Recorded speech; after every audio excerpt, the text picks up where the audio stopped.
इस फिल्म की कहानी एस्थर नाम की 9 साल की लड़की के ऊपर आधारित है, जो अपनी हवस मिटाने के लिए अपने ही बाप के साथ गपागप करने का प्लान बनाती है। अब इसके लिए वो आगे क्या क्या करती है, ये हम आज की इस एक्सप्लेनेशन में देखने वाले हैं। हेलो दोस्तों, आज मैं जिस फिल्म को एक्सप्लेन करने वाला हूँ उस फिल्म का नाम है ऑर्फन और ये फिल्म 2009 में रिलीज हुई थी। मूवी की शुरुआत में हम एक मैरिड कपल केट और जॉन को देखते हैं। दोनों की रिलेशनशिप कुछ खास अच्छी नहीं चल रही थी, क्योंकि हाल ही में केट ने अपनी बेटी जेसिका को खोया था। दरअसल जेसिका पैदा होने से पहले ही केट के पेट में ही मर गई थी और इस इंसिडेंट की वजह से केट बहुत ज्यादा डिस्टर्ब रहने लगी थी और अपने इस गम को भुलाने के लिए केट ने शराब पीना भी शुरू कर दिया था। अब इस चीज से उभरने के लिए केट एक साइकियाट्रिस्ट एलिस से थेरेपी ले रही थी और उसने पिछले 1 साल से अपने दारू पीने की लत को भी कंट्रोल कर लिया था। केट ने अपनी मरी हुई बेटी जेसिका की अस्थियों को अपने गार्डन में दफना दिया था और उसके ऊपर एक पौधा लगा दिया था, ताकि जैसे जैसे वो पौधा बड़ा होता जाएगा केट को लगेगा कि जेसिका भी बड़ी हो रही है। जेसिका के अलावा भी केट के 2 बच्चे और होते हैं, जिसमें एक 5 साल की बेटी मैक्स थी और एक 12 साल का बेटा डैनियल।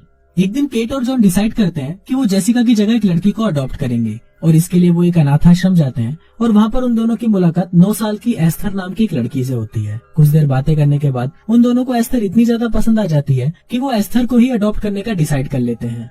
अनाथ आश्रम की इंचार्ज सिस्टर एबिगेल उनको बताती है कि एस्थर रशिया से है, पर रशिया से होने के बावजूद वो बहुत ही अच्छी इंग्लिश बोलती है। सिस्टर एबिगेल उनको ये भी बताती है कि जो फैमिली उसे यहाँ पर लेकर आई थी वो एक फायर एक्सीडेंट में मर गई थी और उस एक्सीडेंट में एस्थर बहुत ही मुश्किल से बची थी। इसके साथ साथ एस्थर बहुत ही ज्यादा होशियार है और अपने उम्र के बच्चों से कई ज्यादा आगे भी है।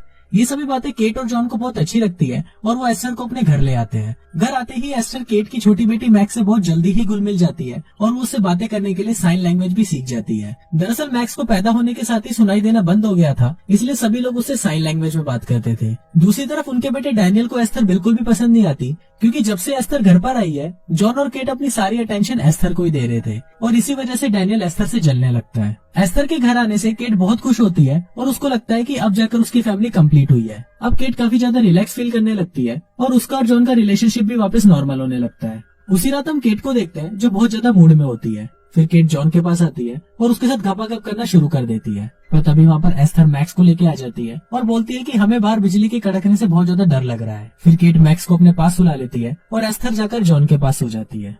अगले दिन हम डैनियल को देखते हैं जो अपनी टॉय गन के साथ खेल रहा होता है। खेलते हुए डैनियल एक कबूतर को शूट कर देता है, जिससे वो कबूतर वहीं गिरकर तड़पने लगता है। तभी वहाँ पर एस्थर मैक्स के साथ आती है और वो डैनियल को एक पत्थर देकर बोलती है कि इस कबूतर को मार दो, क्योंकि अगर वो कबूतर यहीं पड़ा रहेगा तो वो ठंड से तड़प तड़प कर मर जाएगा। इससे अच्छा है कि हम इसे अभिमुक्त कर देते हैं। पर डैनियल काफी डर जाता है और वो एस्थर को ऐसा करने से मना कर देता है। फिर एस्थर खुद उस पत्थर को उठाती है और उस कबूतर को मार डालती है। इसके बाद एस्थर स्कूल जाती है और स्कूल के सारे बच्चे उसका काफी मजाक उड़ाते हैं, क्योंकि उसने अपने गले और हाथों में बैंड पहना हुआ था, जिससे वो काफी अजीब लग रही थी। उनमें से एक लड़की एस्थर के बैंड को उतारने की भी कोशिश करती है, पर इस पर एस्थर पागलों की तरह जोर जोर से चिल्लाने लगती है। घर आने पर केट एस्थर को जेसिका के बारे में बताती है और उसे वो जेसिका की कब्र दिखाती है जहाँ पर उसकी अस्थियां दबी हुई थी। ये सब देखकर एस्थर बहुत ज्यादा इमोशनल हो जाती है और वो केट को गले लगकर रोने लगती है। अब केट को भी ऐसा लगने लगा था कि उसके और एस्थर के बीच एक अच्छा सा माँ बेटी का रिश्ता बन गया है।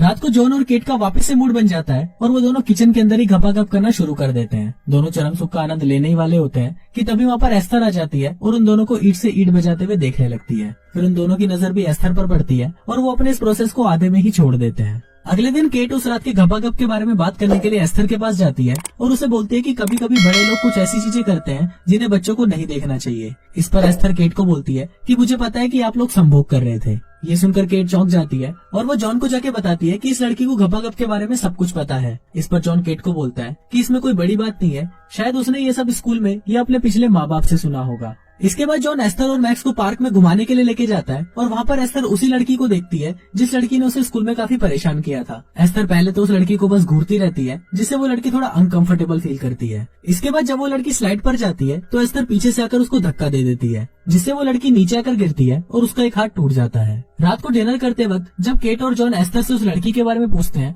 तो एस्थर उन्हें झूठ बोलती है और बताती है कि उसने कुछ नहीं किया और वो लड़की खुद ही फिसल गई थी। यहाँ तक कि मैक्स भी एस्थर की साइड लेती है और वो बताती है कि वो लड़की खुद गिरी थी। अगले दिन केट एस्थर और मैक्स के साथ शॉपिंग करने जाती है। तभी केट को सिस्टर एबिगेल का फोन आता है और केट सिस्टर एबिगेल को एस्थर के बिहेवियर के बारे में बताने लगती है। वहीं पर एस्थर मैक्स से पूछती है कि तुम्हारी मॉम फोन पर क्या बात कर रही है, तो मैक्स केट के लिप्स रीड करके एस्थर को बताती है कि तुम्हारे बारे में ही बातें हो रही है। उसी शाम सिस्टर एबिगेल केट के घर पर आती है और वो केट और जॉन को बताती है कि शायद उससे कुछ गलती हो गई है, क्योंकि सिस्टर एबिगेल को भी एस्थर के पास्ट के बारे में कुछ भी नहीं पता था। फिर सिस्टर एबिगेल बताती है कि शायद एस्थर के साथ कुछ प्रॉब्लम हो सकती है, क्योंकि अनाथ आश्रम में जब भी कुछ गड़बड़ी होती थी तो उसके आसपास हमेशा एस्थर होती थी, पर उस पर कभी भी शक नहीं किया क्योंकि वो हमेशा लोगों को अपनी बातों में फंसा लेती थी। अब ये सब बातें सुनकर केट बहुत ज्यादा परेशान हो जाती है, पर वहीं पर जॉन सिस्टर एबिगेल की किसी भी बात पर विश्वास नहीं करता। दूसरी तरफ एस्थर छुपकर उन सभी की बातें सुन रही होती है और इसके बाद वो भागकर सीधा मैक्स के पास जाती है और उससे वो डैनियल की ट्री हाउस की चाबी और उसके डैड की छुपाई हुई बंदूक ले लेती है।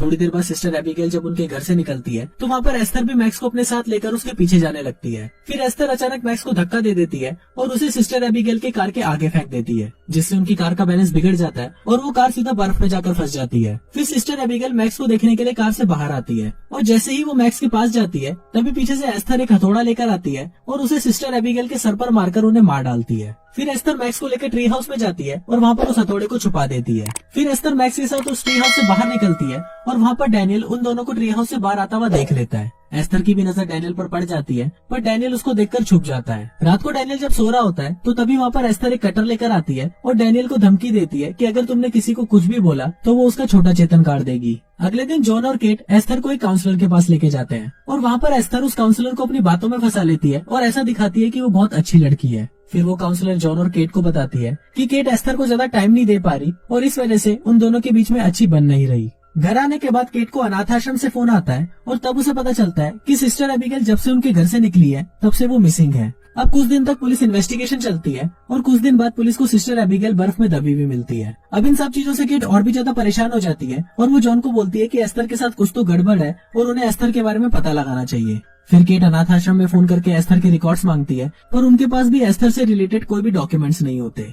शाम को केट जब अपने किचन में काम कर रही होती है तो तभी वहाँ पर एस्थर आती है और वो केट को एक फूलों का गुलदस्ता देती है। ये फूल एस्थर ने उस पौधे से तोड़े थे जहाँ पर जेसिका की राख दबी हुई थी। ये देखकर केट को बहुत गुस्सा आता है और वो एस्थर के हाथ को पकड़कर खींचने लगती है। एस्थर भी जानबूझकर जोर जोर से चिल्लाना शुरू कर देती है और तभी वहाँ पर जॉन आता है और एस्थर को वहाँ से ले जाता है। फिर ये सीन यही शिफ्ट होता है और हम एस्थर को देखते हैं जो जानबूझकर एक मशीन में अपना हाथ डालती है और अपने हाथ की हड्डी को तोड़ देती है। फिर एस्थर जॉन के सामने ऐसा दिखाती है कि ये सब केट ने ही उसके साथ किया है। ये सब देखकर जॉन को बहुत गुस्सा आता है और वो केट के पास जाकर उसे झगड़ने लगता है। अब केट इन सब चीजों से बहुत परेशान हो चुकी थी, इसलिए शाम को वो एक वाइन की शॉप में जाती है और वहाँ से 2 वाइन की बोतल लेती है। पर घर आकर उसे रियलाइज होता है कि ये सब करना ठीक नहीं है, तो वो किचन के सिंक में एक बोतल को खाली कर देती है और दूसरी बोतल को वहीं छुपा कर रख देती है। अगले दिन केट बच्चों को स्कूल छोड़ने जाती है। जैसे ही डैनियल कार से बाहर निकलता है तो जाते वक्त उसकी कुछ किताबें नीचे गिर जाती है। फिर केट डैनियल की किताबें उठाने के लिए कार से बाहर आती है और जैसे ही वो कार से बाहर निकलती है तभी वहाँ पर एस्थर उस कार के ब्रेक्स को हटा देती है,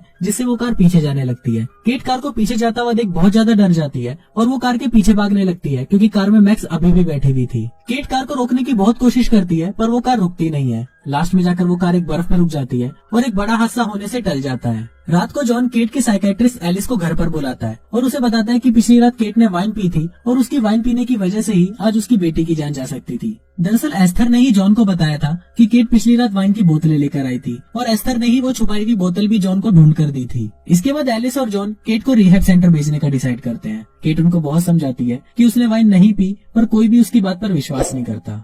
इसके बाद हम डैनियल को देखते हैं जो छुपकर मैक्स के पास जाता है। वहाँ पर मैक्स डैनियल को कुछ ड्राइंग्स दिखाती हैं जिसमें उसने एस्थर के सारे कारनामों को ड्रॉ कर रखा था। फिर डैनियल मैक्स को बोलता है कि वो ट्री हाउस में जाकर वहाँ से सारे सबूत लेकर आएगा, जिससे वो अपने मॉम डैड को एस्थर के बारे में सारी सच्चाई बता सके। दूसरी तरफ एस्थर भी उनके कमरे के बाहर खड़ी होती है और उन दोनों की सारी बातें सुन लेती है। अगले दिन केट को एस्थर की रूम की तलाशी लेते हुए एक डायरी मिलती है जिसमें बहुत सारे आदमियों की फोटोज होती है। इसके साथ उस डायरी में एक लोगो भी लगा होता है जिस पर सारने इंस्टीट्यूट का नाम लिखा होता है। उस इंस्टीट्यूट पर कॉल करने पर उसे पता चलता है कि वो कोई अनाथ आश्रम नहीं है बल्कि एक मेंटल हॉस्पिटल है। इसके बाद हम डैनियल को देखते हैं जो एस्थर के खिलाफ सबूत इकट्ठा करने के लिए ट्री हाउस में जाता है, पर तभी वहाँ पर एस्थर खुद ही सारे सबूत लेकर आ जाती है और उन्हें डैनियल के सामने ही जला देती है। इसके साथ साथ वो ट्री हाउस में भी आग लगा देती है और डैनियल को वहाँ पर बंद करके वहाँ से चली जाती है। अब डैनियल भी खुद को बचाने के लिए ट्री हाउस की खिड़की से बाहर निकलता है, पर ज्यादा आग लगने की वजह से वो वहाँ से नीचे गिर जाता है और बेहोश हो जाता है। दूसरी तरफ केट भी ट्री हाउस में लगी हुई आग को देख लेती है और वो भागते हुए ट्री हाउस की तरफ जाती है। वहाँ पर एस्थर डैनियल को बेहोश पड़ा हुआ देखकर एक बड़ा सा पत्थर उठाती है और उसे डैनियल को मारने की कोशिश करती है, पर तभी वहाँ पर मैक्स एस्थर को धक्का देकर उसे ऐसा करने से रोक देती है। फिर केट भी वहाँ पर आ जाती है और वो लोग डैनियल को हॉस्पिटल ले जाते हैं। हॉस्पिटल में केट जॉन को एस्थर के बारे में बताती है, पर जॉन अभी भी उस पर विश्वास नहीं करता। इसके बाद हम एस्थर को देखते हैं जो डैनियल का दम घोटकर उसे फिर से मारने की कोशिश करती है, पर डैनियल फिर भी बच जाता है। तभी केट भागते हुए एस्थर के पास आती है और उसे एक जोर से थप्पड़ मारती है, क्योंकि उसे पता था कि एस्थर ने ही डैनियल को मारने की कोशिश करी थी। पर तभी वहाँ पर जॉन आ जाता है और एस्थर को वहाँ से ले जाता है और डॉक्टर्स भी केट को पकड़कर उसे बेहोशी का इंजेक्शन दे देते हैं। इसके बाद जॉन एस्थर और मैक्स को घर ले आता है। जॉन काफी परेशान होता है, इसलिए वो वाइन की बोतल खोलता है और वाइन पीना शुरू कर देता है। वाइन पीने की वजह से जॉन को नशा हो जाता है और वो बिल्कुल भी होश में नहीं होता। तभी वहाँ पर एस्थर एक बोल्ड ड्रेस पहनकर आती है और जॉन के पास आकर उसे किस करना शुरू कर देती है। फिर वो जॉन के साथ गपागप करने की कोशिश करती है, पर जॉन एस्थर को अपने से दूर कर देता है और बोलता है कि मैं तुम्हें सिर्फ अपनी बेटी की तरह प्यार करता हूँ। इस सबसे एस्थर बहुत ज्यादा गुस्सा हो जाती है और अपने रूम में जाकर बहुत रोती है और रूम का सारा सामान तोड़ने लगती है। दूसरी तरफ जब केट को होश आता है तो उसे सारनी इंस्टीट्यूट से फोन आता है। वहाँ का डॉक्टर केट को जो बात बताता है वो सुनकर आप दंग रह जाओगे। डॉक्टर केट को बताता है कि एस्थर का असली नाम लीना है और वो कोई 9 साल की बच्ची नहीं बल्कि एक 33 साल की औरत है। दरअसल एस्थर को एक रेयर बीमारी है जिस वजह से उसका शरीर और हाइट बढ़ नहीं पाई। डॉक्टर ये भी बताता है कि एस्थर उसके हॉस्पिटल की सबसे खतरनाक पेशेंट थी जिसने लगभग 7 लोगों को मार डाला था और उसे लास्ट में जिस फैमिली ने अडॉप्ट किया था उस फैमिली को भी एस्थर ने जला दिया था। फिर डॉक्टर केट को बोलते हैं कि अगर एस्थर तुम्हारे घर पर है तो तुरंत पुलिस को फोन करो और अपनी पूरी फैमिली को लेकर उस घर से बाहर चले जाओ। ये सब सुनते ही केट जॉन को फोन करती है, पर जॉन उसका फोन नहीं उठाता। केट अब इससे बहुत ज्यादा डर जाती है और वो भागते हुए अपने घर की तरफ जाती है। दूसरी तरफ हम एस्थर को देखते हैं जो अपने गले और हाथ पर बंधे हुए बैंड को उतारती है और हम देखते हैं कि उसके हाथ और गले पर कट के निशान लगे हुए हैं। फिर एस्थर अपना पूरा मेकअप उतारती है और यहाँ हम एस्थर का असली चेहरा देख पाते हैं जो एक 33 साल की औरत का था। फिर जॉन एस्थर को देखने के लिए उसके रूम में जाता है, पर एस्थर वहाँ पर नहीं होती। तभी अचानक घर का फोन बजता है और जॉन जैसे ही फोन को उठाता है पीछे से एस्थर आ जाती है और चाकू से मार मारकर जॉन को मार डालती है। थोड़ी देर बाद घर पर केट भी आ जाती है और जॉन को वहाँ पर मरा हुआ देखकर बहुत रोती है। फिर केट मैक्स को बचाने के लिए उसके पास जाती है, पर तभी वहाँ पर एस्थर बंदूक से केट को शूट करने लगती है। मैक्स भी एस्थर से बचने के लिए घर से बाहर निकल जाती है और घर के पास में ही बने हुए ग्रीन हाउस में जाकर छुप जाती है। फिर एस्थर भी उसको ढूंढते हुए ग्रीन हाउस में आ जाती है और केट भी उसे बचाने के लिए ग्रीन हाउस की छत पर आ जाती है। फिर केट ग्रीन हाउस के कांच को तोड़कर सीधा एस्थर पर आकर गिरती है, जिससे एस्थर वहीं पर बेहोश हो जाती है और तभी केट देखती है कि वहाँ पर पुलिस भी आ चुकी है। फिर केट मैक्स को लेकर वहाँ से बाहर निकल जाती है और जैसे ही वो दोनों घर से थोड़ा दूर जाते हैं वहाँ पर एस्थर फिर से आ जाती है और केट पर हमला करने लगती है। एस्थर केट को चाकू से मारने की कोशिश करती है और अब यहाँ केट को भी अपने आप को बचाने में बहुत मुश्किल हो रही होती है। तभी मैक्स वहाँ पर पड़ी हुई बंदूक को उठाती है और उसे एस्थर को गोली मारती है, पर वो गोली सीधा जाकर बर्फ पर लगती है जो नदी के ऊपर जमी हुई थी। फिर वो बर्फ वहाँ से टूटने लगती है और केट और एस्थर दोनों पानी के अंदर चले जाते हैं। फिर पानी के अंदर केट एस्थर को धक्का देकर वहाँ से बाहर आ जाती है, पर एस्थर ने बाबा बंगाली का चूरण खाया था इसलिए वो वापस से बाहर आ जाती है और केट का पैर पकड़कर बोलती है कि मम्मी मैं मरना नहीं चाहती। इस पर केट उसे बोलती है कि हाँ मेरी बेटी आजा, और केट उसे एक लात मारकर सीधा पानी के अंदर गिरा देती है। फिर केट मैक्स को अपने साथ लेकर वहाँ से चली जाती है और कुछ इसी तरह से ये फिल्म यहीं खत्म हो जाती है।